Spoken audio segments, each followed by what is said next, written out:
Today's Daily Dose of Math is an intro video about the concept of correlation coefficient, also known as the R value.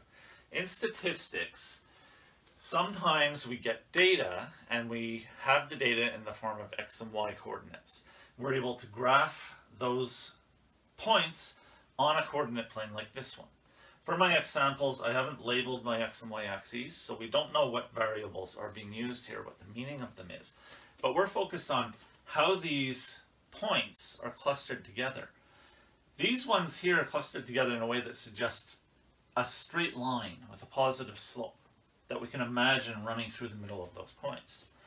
The same thing's happening here, except the points are not clustered quite so closely together, and we're imagining a straight line with a negative slope.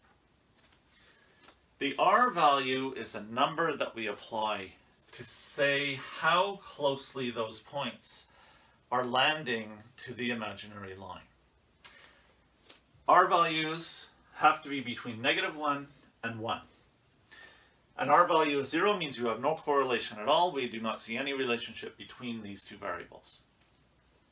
A correlation coefficient of 1 is a perfect correlation, which means that the dots would actually all land right on the same line. A correlation coefficient of -1 is also perfect. The dots would all land on the same line, but the line would have a negative slope instead of a positive slope. In our course, we have a table, and the table allows us to judge how strong the correlation is by dividing the interval between 0 and 1 into 5 smaller intervals. Between 0 and 0.5, we say that is a non-existent correlation. We just do not find any relationship we can trust between this x and this y. Between 0.5 and 0.75 is a weak correlation. Between 0.75 and 0.85 is medium. Between 0.85 and 0.95 is strong. And between 0.95 and 1 is very strong correlation. Although I didn't have room to show it on my chalkboard, the interval between 0 and -1 works the same way. An R value of -0.4 would be over around here on the number line, and it would be non-existent. An R value of -0.6 would be weak, etc. In our Math 4272 Advanced Statistics course, we see two types of correlation, which are linear correlation and quadratic. These examples are showing linear correlation, which means that the shape that is suggested by the cluster of dots is a line, a straight line. When I look at this example, I can guess at a correlation value that it could have.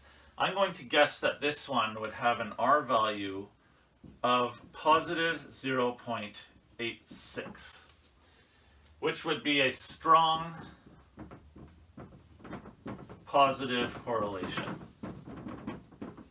And this other example, I would guess would have an R value of about -0.57, which would be a weak negative correlation.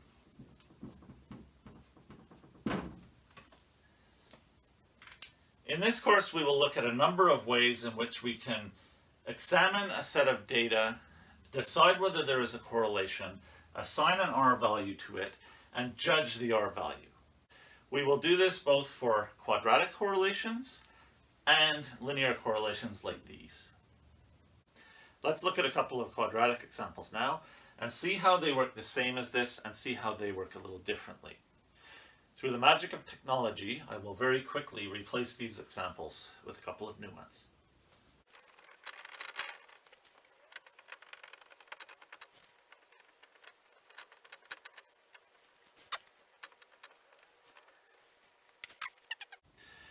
So now we have two different scatter plots, and this one is no longer suggesting that there could be a straight line through these dots.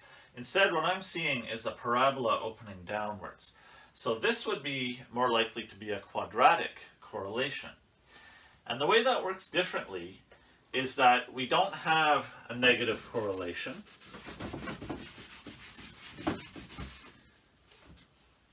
We imagine a parabola, and we can draw one through the center of our dots if we wish.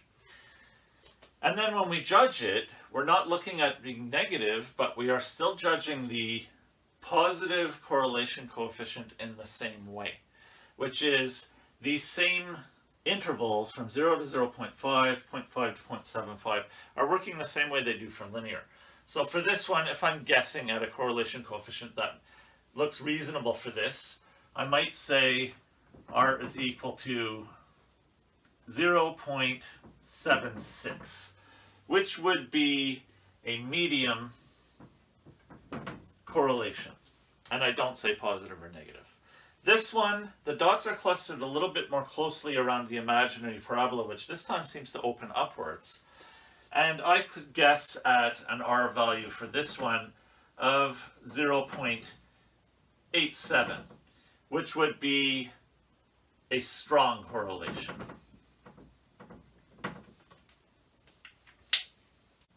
We can be given a scatter plot, or we can be given a table of values and make our own scatter plot.